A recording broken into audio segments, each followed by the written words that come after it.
Cordial saludo, mi nombre es Jorge Luis Montoya Ramírez, estudiante de Física Electrónica del programa de Ingeniería Industrial de la Universidad UNA. Esta es mi identificación.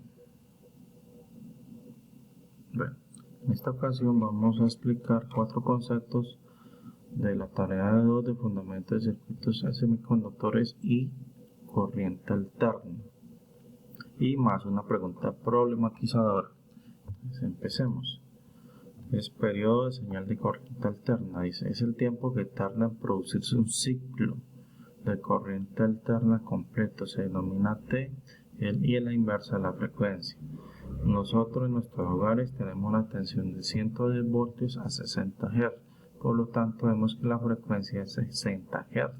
Es decir, cambia 60 veces. Aquí es 60 veces de polaridad por segundo. Como sabemos que el periodo es la inversa que la frecuencia, podemos saber entonces que nuestro periodo será de 1 dividido entre 60 y eso nos da 0.016 segundos.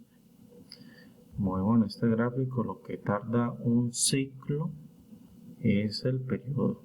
Listo, de un ciclo completo de esta onda sinusoidal es lo que denominamos periodo. Frecuencia, señal de corriente alterna. La frecuencia se representa con la letra F y su unidad de medida es el ciclo por segundo. Sus múltiplos más generalmente empleados son el kilo, mega y gigahertz. La frecuencia de la corriente alterna es el número de ciclos por segundo de una onda sinusoidal de corriente alterna. Lo que nos quiere decir de que en este tiempo, ¿cierto? Desde este punto a este punto hay un tiempo y en ese tiempo se han completado 3 ciclos, 1, 2, 3. A eso denominamos que hay una frecuencia de 3 Hz. Fase o amplitud. La fase indica la situación instantánea en el ciclo de una magnitud que varía cíclicamente, siendo la fracción del periodo transcurrido del instante correspondiente al estado tomado como referencia. Podemos representar un ciclo en un círculo de 360 grados diciendo que la fase es la diferencia en grados entre un punto sobre este círculo y un punto de referencia. Una rotación de 360 grados es equivalente a un ciclo completo. El concepto de amplitud de onda aparece en el terreno de la física y se vincula al valor más alto que registra una variable, midiendo desde el punto medio o de equilibrio. Calor producido por la corriente alterna.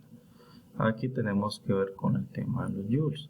La palabra joule proviene del ámbito de las ciencias del físico inglés James Prescott Joule, que realizó diversos estudios relacionados con los movimientos de partículas subatómicas, las corrientes eléctricas y la generación de energía.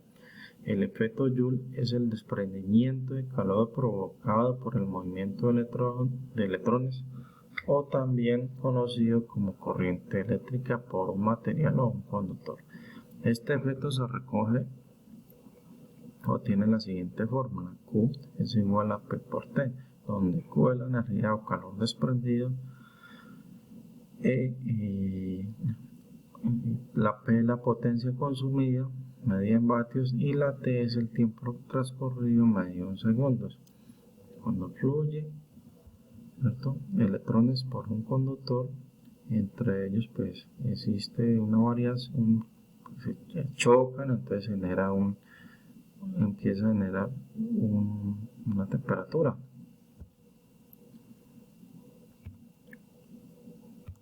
Pregunta problematizadora. Dice, ¿cuál es la diferencia que existe entre los semiconductores intrínsecos y extrínsecos?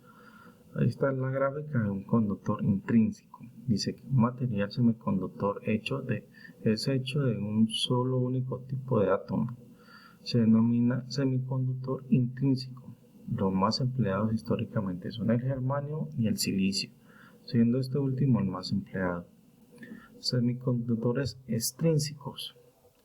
Para mejorar las propiedades de los semiconductores, se les somete a un proceso de purificación llamado dopaje consiste en introducir átomos de otros elementos con el fin de aumentar su conductividad.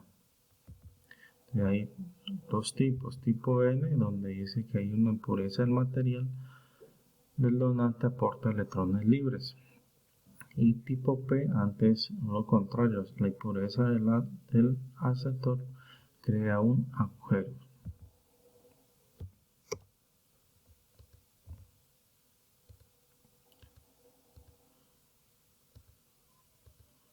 Esta es una bibliografía de la información que utiliza para realizar la presentación.